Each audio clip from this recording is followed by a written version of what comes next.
विधानसभा निवडणुकांचे निकाल समोर आले. महायुतीनं पुन्हा एकदा एक हाती सत्ता मिळवली आहे. 288 पैकी 235 जागा जिंकत महायुतीनं प्रचंड बहुमतानं विजय मिळवलाय. भाजपनं 132, शिंदे सेनेनं 57 तर अजित पवार गटानं 41 जागा जिंकल्यात. लाडक्या बहिणींनी दिलेली साथ, भाजपचं मायक्रो प्लॅनिंग आणि बटेंगे तो कटेंगे या घोषणेमुळे झालेलं ध्रुवीकरण यामुळे महायुतीनं जोरदार मुसंडी मारत महाविकास आघाडीची धूळधाड उडवली आहे. मराठवाड्यात 46 मतदारसंघांपैकी तब्बल 41 जागा जिंकत मराठवाड्यानं राज्यात महायुतीची सत्ता आणण्याच्या प्रक्रियेत मोठा हातभार लावलाय. लोकसभेला महायुतीच्या विरोधात चाललेला जरांगे फॅक्टर देखील यावेळी पूर्णपणे निष्प्रभ झाल्याचं दिसतंय. मराठवाड्यात महाविकास आघाडी महायुतीला जोरदार टक्कर देईल अशी चर्चा होती. मात्र मतदारांनी महाविकास आघाडीला पूर्णपणे नाकारलंय. महायुतीमध्ये 20 जागा लढवणाऱ्या भाजपनं 19 जागा जिंकत आपला प्रभाव सिद्ध केलाय. शिंदे सेनेनं 16 जागा जिंकत 13 जागांवर विजय मिळवला. तर राष्ट्रवादी अजित पवार गटानं 9 जागा लढवत अनपेक्षितपणे 8 जागा खेचून आणल्यात.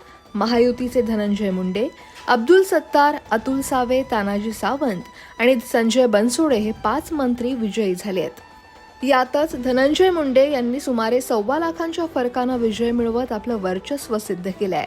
शरद पवार यांनी परळीत सभा घेऊन गुंडगिरी संपवण्याचं आवाहन करून देखील मुंडेंनी सुमारे 1.25 लाखांहून अधिक मतांनी विजय मिळवत शरद पवारांना जोरदार प्रत्युत्तर दिलंय.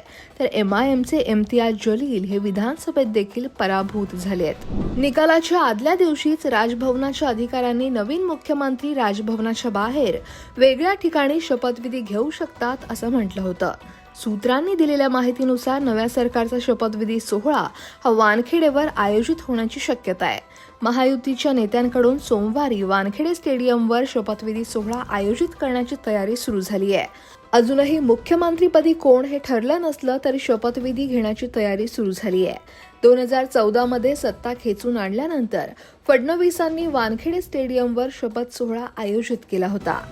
दरम्यान कोणत्या योजना जनतेला भावल्या त्यावर देखील एक नजर टाकूयात.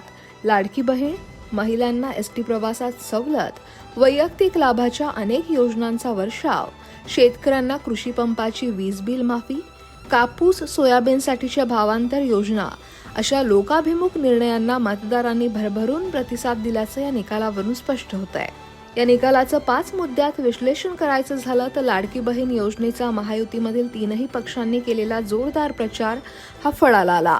भाजपच्या बटेंगे तो कटेंगे आणि एक है तो सेफ है या घोषणांमुळे झालेल्या ध्रुवीकरणाचा महायुतीला मोठा लाभ झाल्याचं दिसतंय. राष्ट्रवादी शरद पवार पक्षाचा मोठा प्रभाव राहिला असं चित्र असतानाच पक्षाला मोठं यश मिळालं नाही. जालना, बीडमध्ये देखील शरद पवारांना प्रभाव पाडता आला नाही. लोकसभा निवडणुकीत जरांगे फॅक्टरनं महायुतीला मोठा दणका दिला होता. मात्र विधानसभा निवडणुकीत जरांगे फॅक्टर निष्प्रभ झाल्याचं दिसतंय. तर यंदा देखील भाजपचा स्ट्राईक रेट चांगला राहिलाय. त्यामुळं महाराष्ट्र विधानसभेला महायुतीनं महाविकास आघाडीचा सुपडा साफ करत प्रचंड बहुमतानं सत्ता राखली आहे.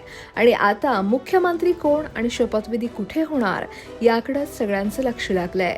Bureau report, लोकमत.com.